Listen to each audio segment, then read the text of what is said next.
Hello everyone, Jonathan here from M Games, and in this video I'm going to be showing you how you can get edgeware in Eevee. As you can see, we have some sharp objects. We have a cube, we have a cone, we have a sphere that I extruded the center in, and then we have Suzanne. So if you go over here, I can adjust the distance.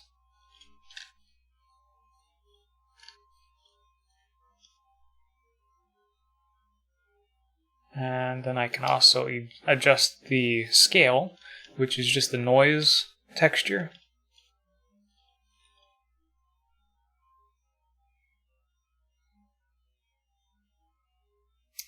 And then I can adjust the distortion of the noise.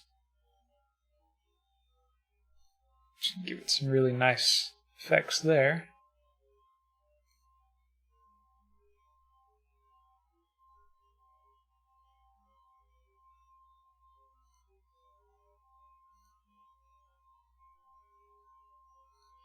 And then I can adjust the contrast.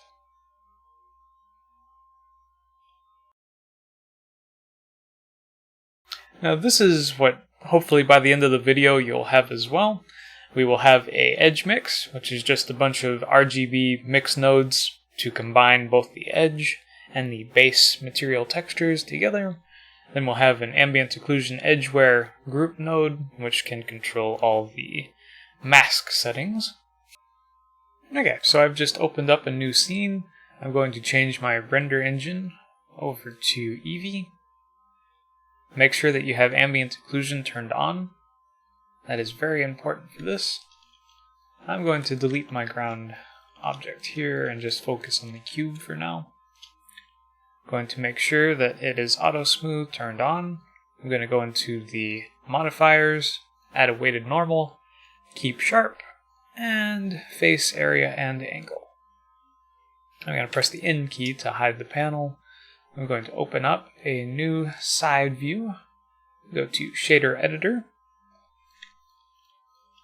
I'm also going to press the T key to hide that. Add a few extra objects in the scene. Okay, so what we're going to end up doing is we're going to Shift A and we're going to search for ambient occlusion. We're going to add that in. And let's set the inside to true. And let's throw that into the base color. You'll notice we're getting some shadowing here. And there's the edge. One thing to keep in mind is in the Eevee settings, you want to make sure that ambient occlusion is checked, else you will not see anything. Let's Shift A. We're going to add in a converter color ramp. Let's change this to ease. And let's put that a little bit closer together. And now we can see our edge mask. There's nothing too fancy about this. There's no distortion or any kind of breakup in the mask. So I'm going to bring this over here. I'm going to duplicate with Shift D. Then we're going to uncheck the inside for this one. Let's Shift A, add in a color, mix RGB. We're going to set this to value. Let's throw the ambient occlusion into the colors and put that into the color ramp. Now, there's not really much you're going to see different there, but we're going to duplicate the mix RGB. Set this to mix. Let's put this into the factor.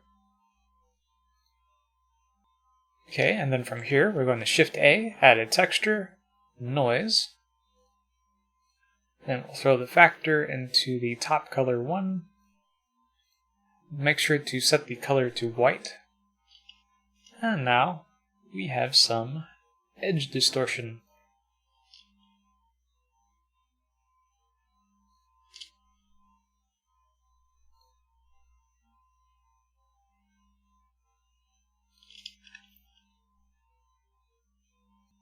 So from here, let's Shift A, add brightness and contrast.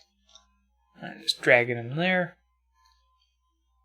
And I like to have the brightness set to 1, and we will adjust the contrast later.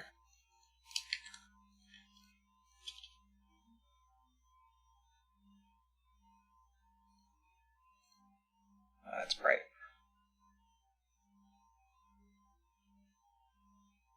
As you can see, you can get some interesting effects doing this. But we're going to leave it like that. I'm going to select all of these and press Ctrl and G to create a group. And you can hit the Tab key to enter and exit this group. So what we're going to end up doing is we're going to select the distance, and from here we're also going to give the scale, the detail, and the distortion.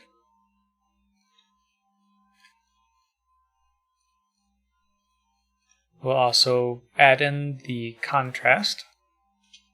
I'm going to Shift A, add in a reroute. We'll just press G to grab and move that over. And that is our basic AO edge mask. So you can adjust the distance, you can adjust the scale, you can change the detail, you can affect the distortion, and you can adjust the contrast.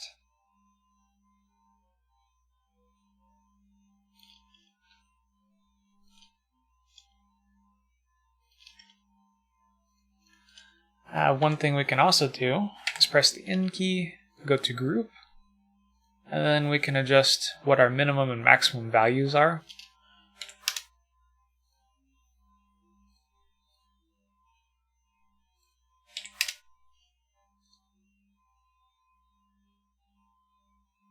I mean, the contrast can give us some interesting stuff, but I'm going to change it to like -50 and +50. Distortion, we're going to change that down to 50, and minimum of 0. And detail, sure, why not? Scale can be 50 and 0. And distance, 50 as well. That just gives us a little bit more control over how much we're actually affecting anything.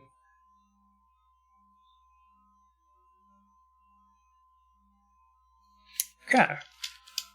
So from here, we'll probably want to have some textures and materials. For me, I use the SBS AR importer from Adobe.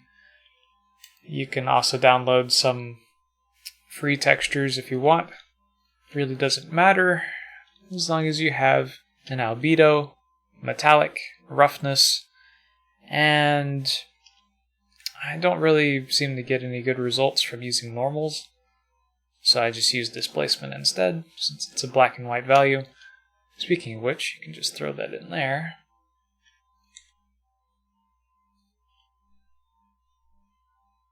We'll wait for the shader to compile. And you can get some displacement. This isn't always great, so we're going to Shift A. We're going to search for displacement. And we'll just throw that in there.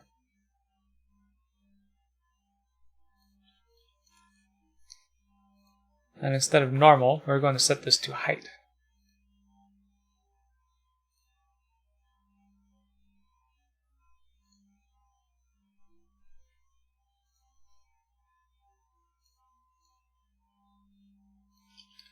And then you can adjust the scale.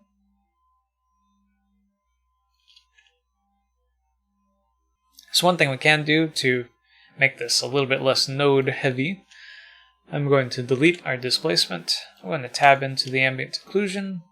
I'm going to press Shift and A. We're going to add in the displace again. And I'll just throw it in over there. And I'll put that into the height again.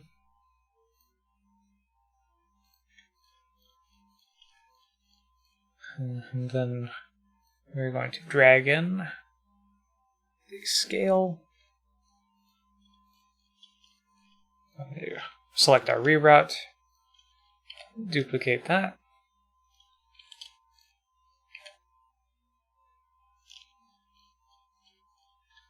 Yeah, it's kind of messy, but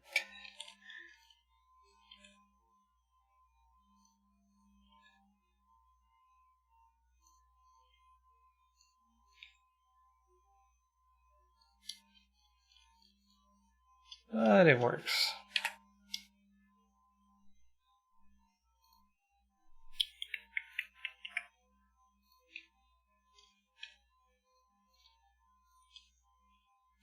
That would be scale, wouldn't it? Okay, so scale, this is going to be displacement. And we're going to set that to a maximum of 50 as well. And we can throw the displacement over there.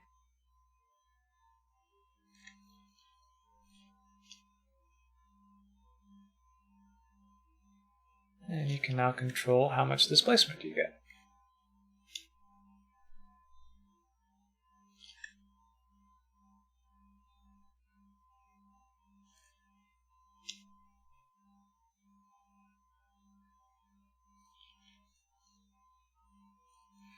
Okay, so next thing we're going to do is we're going to create a texture group. I'm going to be using substance material textures for this video, but you can use any texture as long as you have an albedo, metallic, roughness, and I mean, you can use displace or you can just throw your albedo into it. Let's Shift A, we're going to add in a color, mix RGB. And then I'm going to add in texture. And this is going to be an image texture.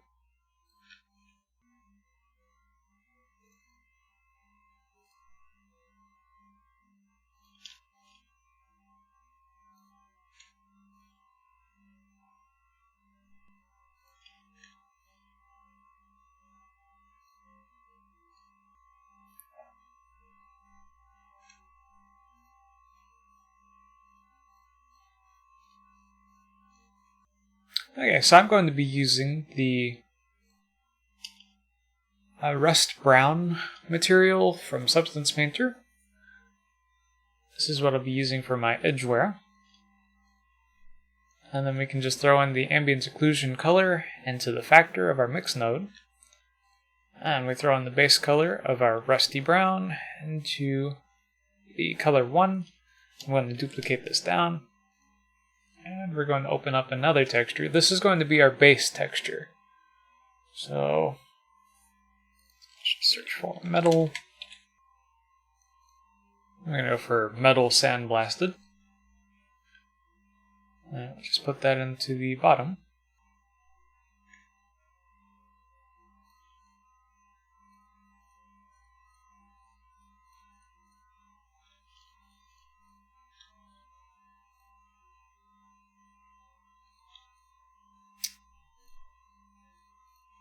Okay, now all you have to do is do this multiple times. So I'm going to duplicate that down.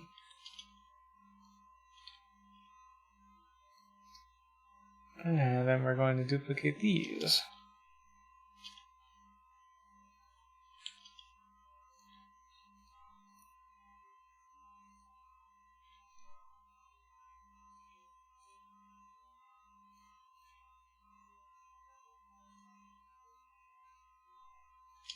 Okay, so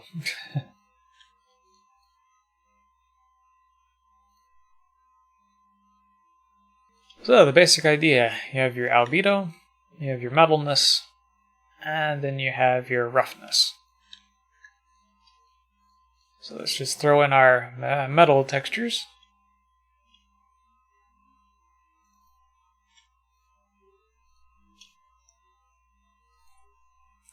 And make sure that you set the metal to non-color. And then our roughness.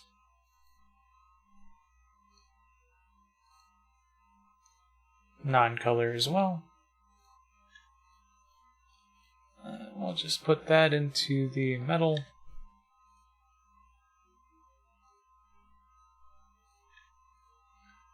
And roughness.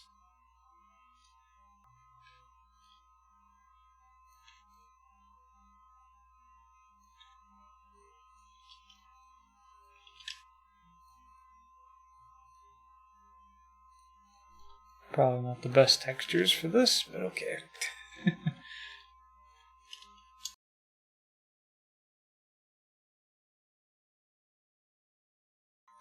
And then to show you that this is somewhat live, I'm going to go into edit mode.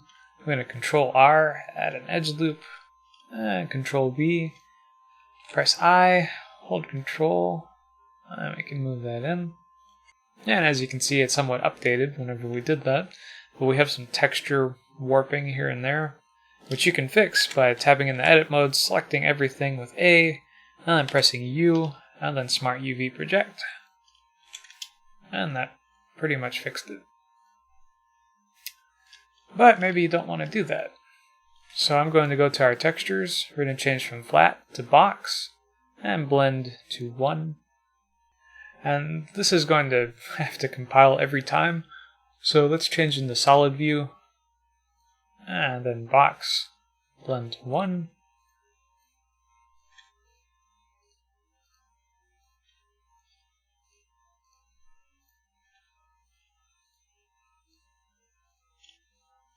And then we're going to Shift A.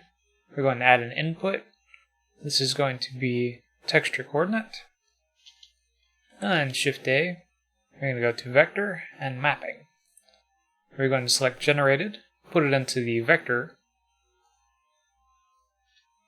And then we're going to put the vector into the texture vectors.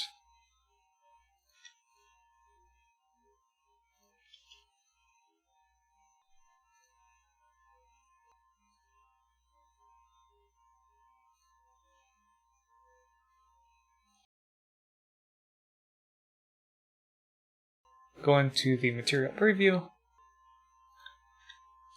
and then we can adjust the scale to like 3.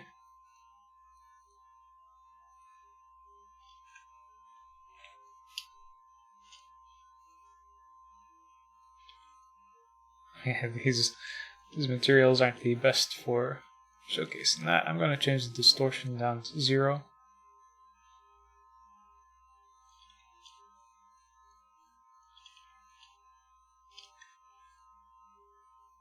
We can at least see it changing in the rust. There.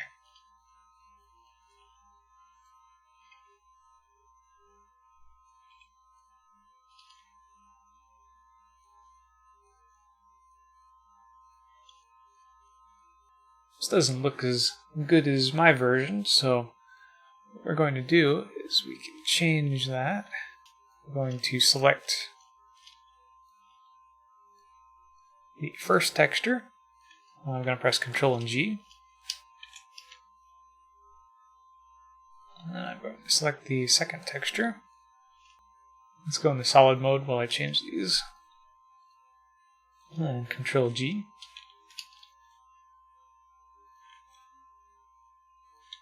And then I'm going to select our mix nodes, Ctrl and G.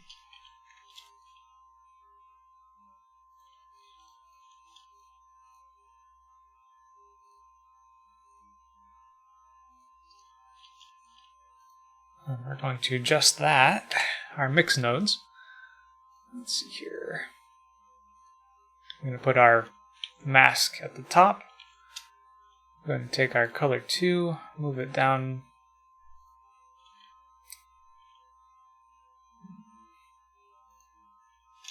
And we don't really need the factors for all of these.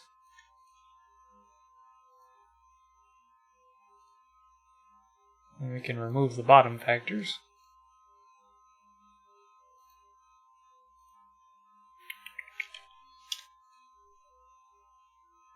So color 1.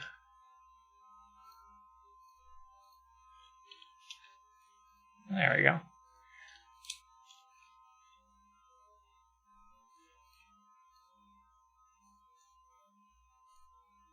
It's a little bit better looking. So we can change the names now.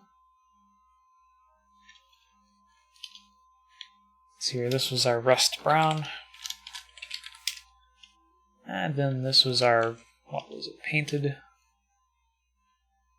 metal sandblasted.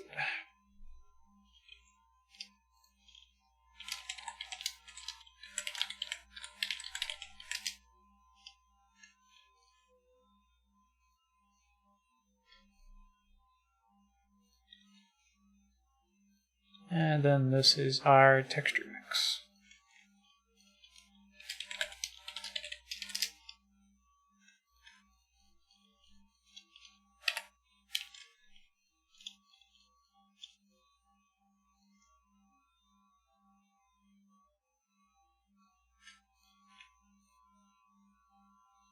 And there we go.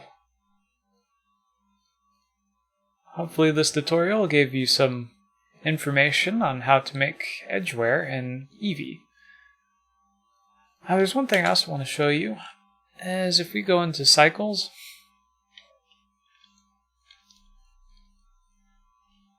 let the shaders compile, and then we go into rendered view.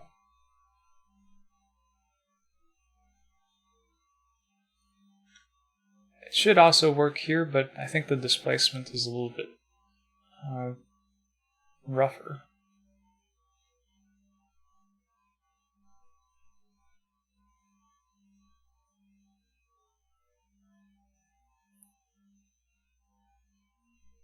So there you go. You have edgeware that works in both Eevee and cycles.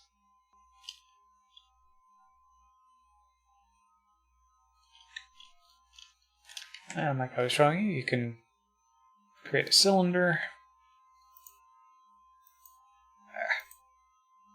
smooth shading. We'll just select our material, and you can left click and hold on the material here, and you can drag it onto other objects. And then we'll go into the Object Data tab, Auto Smooth, Modifiers tab, Weighted Normal, Keep Sharp, and Face and Angle. And then from here you can just hide inset and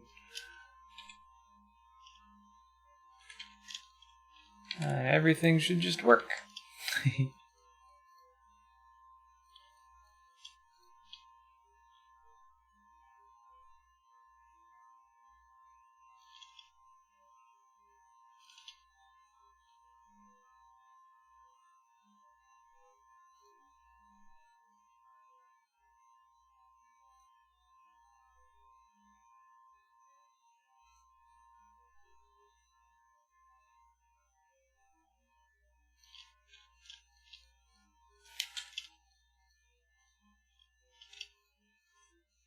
So I hope this was informative and gave you some ideas on how you could make edgeware in Eevee. Thank you for watching and have a good day.